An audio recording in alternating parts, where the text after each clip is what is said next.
Olá, pessoal. Eu sou a Bruna, coautora desse trabalho, em parceria com o Gabriel Lago e também em parceria com o professor e orientador Ivanilson.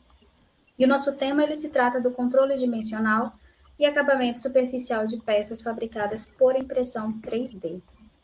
A impressão 3D é uma técnica que vem ganhando bastante destaque nos últimos anos, certo? E consiste aí no processo de fabricação que é a manufatura aditiva. Esse é um dos mais novos processos de fabricação e, basicamente, ele consiste na fabricação de peças através da adição sucessiva de camadas de um determinado material fundido até que se obtenha ali o produto que é almejado, né? Um dos fatores que potencializam essa popularização são as questões como economia, tanto de tempo quanto de material. É uma forma de se obter um produto de uma forma mais rápida quando comparado a outros processos de fabricação. Também tem a possibilidade do reaproveitamento de material, e aí cabe mencionar que aqui no nosso trabalho a gente utilizou o PLA, que é um polímero termoplástico biodegradável, ele vem de fontes renováveis, como, por exemplo, o milho, a cana-de-açúcar, e permite aí 100% de aproveitamento do material, que demonstra também, né, um forte envolvimento com as questões ambientais. O processo da manufatura aditiva consiste em 4 etapas, que estão demonstradas aqui, como a gente pode ver. A primeira etapa é a parte de modelagem, onde é feito o modelo geométrico 3D em um software, em um CAD, por exemplo. Após a etapa de modelagem, a gente tem o planejamento de processo, onde aquela peça, aquela modelagem é levada para o fatiador, que vai determinar ali a quantidade de camadas necessárias, né, para que seja produzida a peça naquelas dimensões, a altura dessas camadas. Após o planejamento, vem o processamento, que é a fabricação em si, onde se inicia a deposição das camadas daquele material, até que se chegue na última etapa, que é a peça fabricada, né? Atrelado aí à manufatura aditiva, é importante também que se faça um controle dimensional, né, a fim de se verificar as características dimensionais, se correspondem, se atendem bem àquilo que foi modelado, a fim de garantir, né, a qualidade daquele produto que foi obtido. Tendo em vista esse controle dimensional, né, e tendo o nosso trabalho também voltado a esse ponto, a gente iniciou a modelagem das peças com a utilização do software, o CAD, que no caso é o Inventor. Foi feita a impressão via FDM, que é uma das técnicas de impressão 3D, como eu falei anteriormente, utilizando o PLA, o polímero termoplástico. E, após essa impressão, a gente fez, então, o controle dimensional. Aqui a gente pode verificar a modelagem 3D dessas peças, onde a gente tem a primeira peça, que é o bloco em V, e também a biela. Todo esse processo de impressão foi feito aí utilizando a impressora MakerBot Replicator Mini.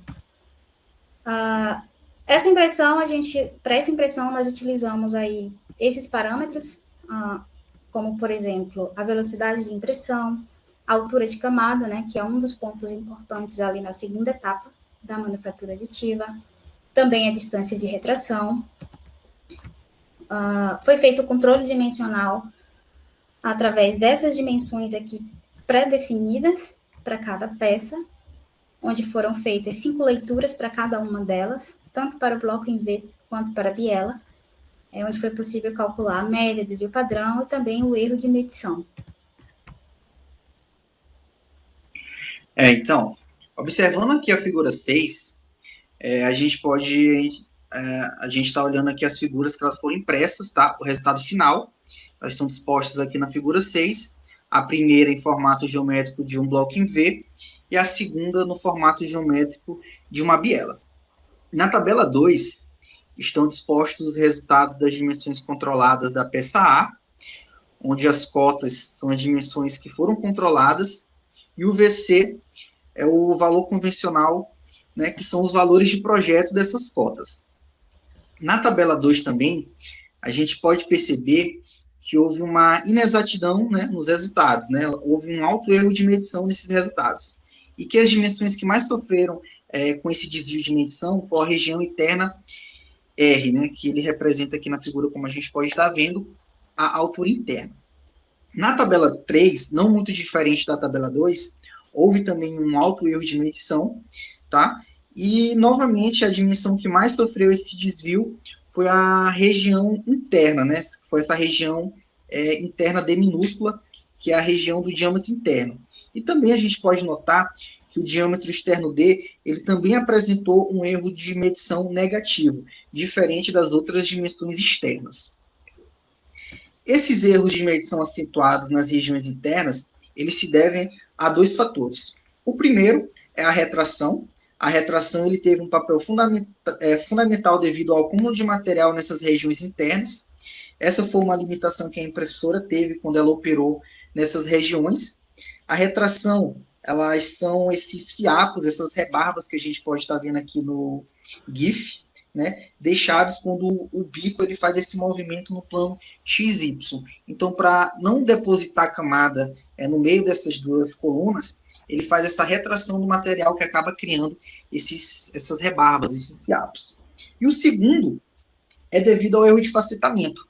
O erro de facetamento ele ocorre quando o software CAD ele aproxima as formas circulares do modelo 3D, que foi no caso a biela, né, a peça B, ele tinha formas circulares e ele aproxima essas formas circulares em polígonos inscritos na circunferência original, diminuindo a área dessa região.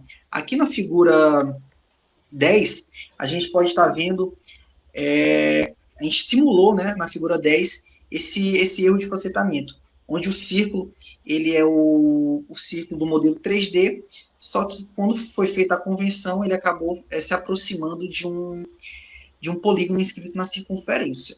Tá? A gente pode ver aqui no fatiador, na figura 11, como é que ficou esse erro de facetamento, como ele se apresentou. Né?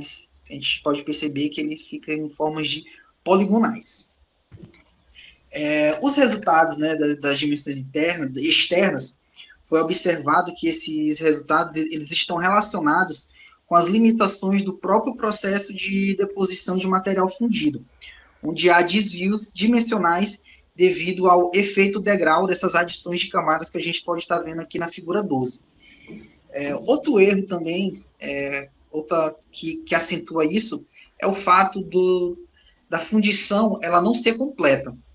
Como a gente pode estar vendo, pelo conceito de FDM, era para ser essa deposição de camada, era para ser feita, né, a fundição completa, mas essa fundição ela acaba sendo incompleta, onde cria esses vãos entre as camadas, eles acabam acentuando esses erros de medição. Então, foi visto, tá, que esses erros de medição eles estão atrelados à limitação da impressão 3D e ao fator de ambiente externo, tá? As limitações da impressão 3D, a gente pode tomar em vista que ela é uma impressora que ela não tem um controle de temperatura, tá? Ela não tem uma câmera de temperatura, então essa não tem um controle dessa temperatura, as mudanças são muito bruscas da temperatura do filamento, porque não há esse controle, a mesa ela não é aquecida, então isso faz com que, como a gente viu na figura anterior, que os volumes das deposições de camada, elas sejam diferentes. E esses volumes diferentes, eles geram deformações nas peças, o que acaba ocasionando esses desvios dimensionais. Porque a primeira camada, ela vai ser depositada, a segunda camada vai ser depositada, e elas resfriam rapidamente. Quando vier a terceira camada, por exemplo, há um volume, né? O volume da terceira camada ele vai ser mais volumoso e o das camadas abaixo ele vai ser menos volumoso. Isso ocorre os desvios dimensionais. Aqui nos resultados de discussões do acabamento superficial, a gente tem a peça A, que ela teve um razoável resultado, né, com exceção das dimensões internas e das regiões de contato peça-suporte, da dimensão interna por conta da retração e da dimensão da peça-suporte devido a ótima aderência que o PLA tem com a mesa em temperatura ambiente. Na peça B, a gente teve aqui um resultado não tão satisfatório como a peça A, devido aqui furos, avarias na região também de contato peça-suporte, e a retração também ocasionou esse acabamento superficial que não foi satisfatório para nossas análises, entupindo aqui, por exemplo, as nossas circunferências aqui, internas. Então, como conclusão, a gente teve que a impressora ela apresentou limitações, né? O software fatiador também apresentou limitações. Por exemplo, ele não possuía a câmera para o controle de temperatura, não possuía a câmera aquecida. Foi visto que dois erros foram fundamentais, o erro de facetamento e a retração, né? Elas foram bastante influentes nas regiões internas para os desvios dimensionais.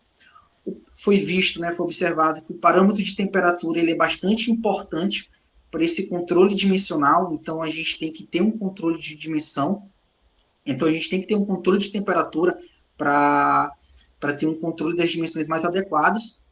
Os acabamentos superficiais eles foram distintos, tá? Devido à complexidade da geometria, a biela sendo muito mais complexa do que o bloco em V, e também pela robustez, né, o tamanho das peças. A biela era uma peça mais sofisticada, né, mais detalhada, ela tinha mais detalhes, então isso também foi muito influente para o acabamento superficial das peças. E também a própria limitação da operação via FDM, né, que na operação dela, de deposição de camadas, ela cria essas limitações devido à diferença de volumes entre as camadas. Então, foi isso nosso trabalho que a gente teve. Agradeço a oportunidade de estar aqui e espero que todos tenham gostado do nosso trabalho.